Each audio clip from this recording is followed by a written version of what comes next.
O objetivo dessa conversa é aproximar a música do compositor brasileiro Belchior do pensamento do filósofo alemão Friedrich Nietzsche.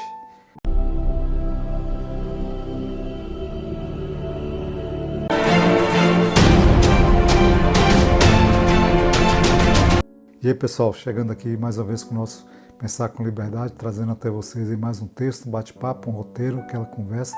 Demos uma analisada nesse texto e ele já nos chamou a atenção justamente porque une ou faz referência a dois grandes representantes, né, do canal, que é Nietzsche e Belchior.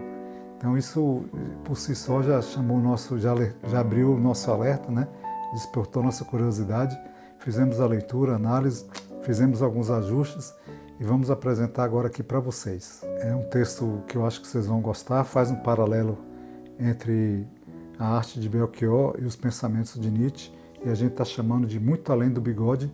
É um texto da Regina Rossetti e Paula Cristina. E é claro que eu faço aquele convite bem especial, vem comigo. Belchior é a palavra até então não dita. Nascido em Sobral, Ceará, em 1946, Antônio Carlos Gomes Belchior Fontinelli Fernandes, ou apenas Belchior, estudou filosofia no final da década de 60, pouco antes de interromper um curso de medicina na Universidade Federal do Ceará e vir para São Paulo em busca do sonho de ser músico. O contato com as ciências humanas, somado à turbulência no país em função do regime militar, transformaram o cantor e compositor em um crítico ferrenho da realidade política e, por conseguinte, um pensador das angústias do brasileiro. Em 1976, já morando no Rio de Janeiro, o compositor lançou o disco Alucinação, álbum mais famoso da trajetória do cantor. Nele, Belchior fala sobre a frustração do jovem com a falta de mudanças políticas e da necessidade de afastamento de visões religiosas nas decisões diárias.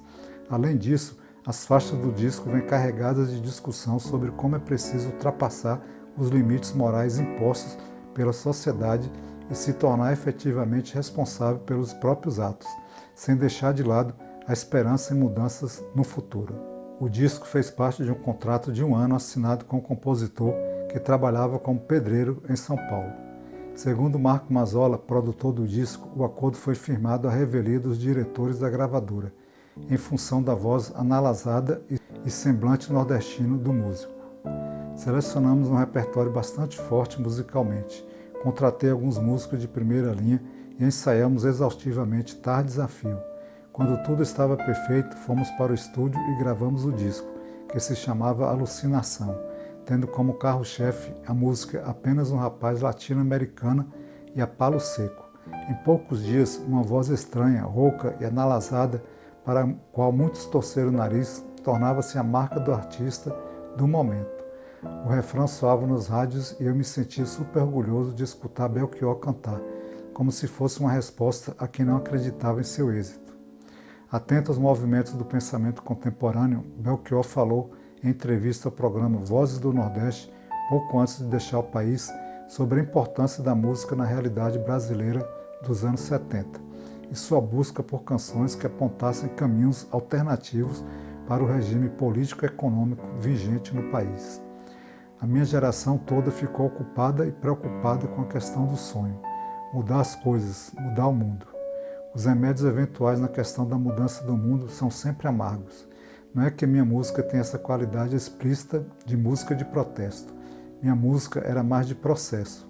Eu sempre pensei em fazer música sobre a questão do desconcerto do mundo. Não era exatamente uma música contra, pura e simplesmente as coisas que via. E no meio disso, é uma expressão legítima de cidadão comum de não poder estar conformado com o mundo que vê. Em junho de 1982, o compositor também comentou sobre a relação com a leitura filosófica e a importância de seu interesse na área para a construção da própria obra musical. Disse Belchior: estudei muito tempo em colégio de padre em Fortaleza, no Sobral, e 2 anos como noviço franciscano num mosteiro no interior do Ceará. Nesse tempo, completei o curso de filosofia, o que foi muito importante, tendo aprendido latim, pois podendo ler os textos no original, me desvencilhei de todo o entulho religioso que até ali tinha travancado minha cabeça. Ainda hoje leio os textos religiosos tradicionais, Bíblia, São Tomás de Aquino, Santo Agostinho, em latim. Defensor ferrenho da construção de uma filosofia própria da América Latina, Belchior carregou sua obra com alfinetadas ao pensamento pré-fabricado e instigou em seus ouvintes a reflexão da realidade latina. Diz a América que és nossa, só porque hoje assim de se crer. Há motivo para a festa? 500 anos de quê? Propagava o cantor na faixa 500 anos de quê? Lançada no disco Baiuno. Na 8ª faixa do disco Era uma Vez um Homem e Seu Tempo, lançada em 1979. Mais uma menção ao desejo de construções e pensamentos feitos pelo povo latino-americano, em direção a tentar o canto exato e novo, que a vida que nos deram nos ensina, para ser cantado pelo povo na América Latina. Em entrevista ao programa Caminhos da Cultura de 1982, Belchior também discorreu sobre o fundamento de sua obra, como a vontade de apresentar a música nordestina contemporânea e o desejo de mostrar a viabilidade de um projeto de afirmação de ideias e sentimentos no trabalho. Belchior diz que seu projeto como artista vai além do objetivo de tocar o ouvinte e da autodescrição. Me interessa mais o que a música pode dizer de si mesma. É o que diz o poeta. Eu, quando sinto, minto. Eu só posso sentir quando não estou sentindo. O que me interessa na música não é catarse, mas a capacidade de exprimir e dizer uma coisa, de mostrar a arte como forma de reconhecimento do real, como forma de ataque ao real. E aí, pessoal, muito legal, né? Conhecer um pouquinho da história, dos bastidores de Belchior, é muito legal. Como vimos aí, começamos a ver, né? Belchior foi um crítico ferrenho da realidade política e um pensador das angústias do povo brasileiro, né? No seu disco Alucinação, ele fala sobre a frustração do jovem com a falta de mudança política e da necessidade de afastamento de visões religiosas, né? Veja que aqui sempre essa linha tênue, né, que separa a gente dessas questões aí religiosas, né?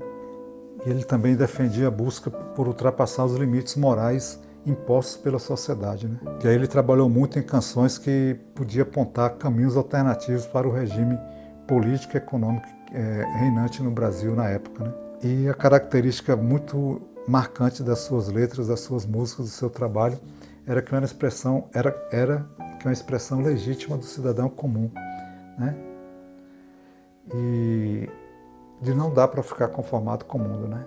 E aí ele batia, alfinetava também, né, os pensamentos pré-fabricados e a relação de realidade latina, né? Aqui da América Latina, né? E ele via a arte como uma forma de conhecer o real, a vida como ela é, né?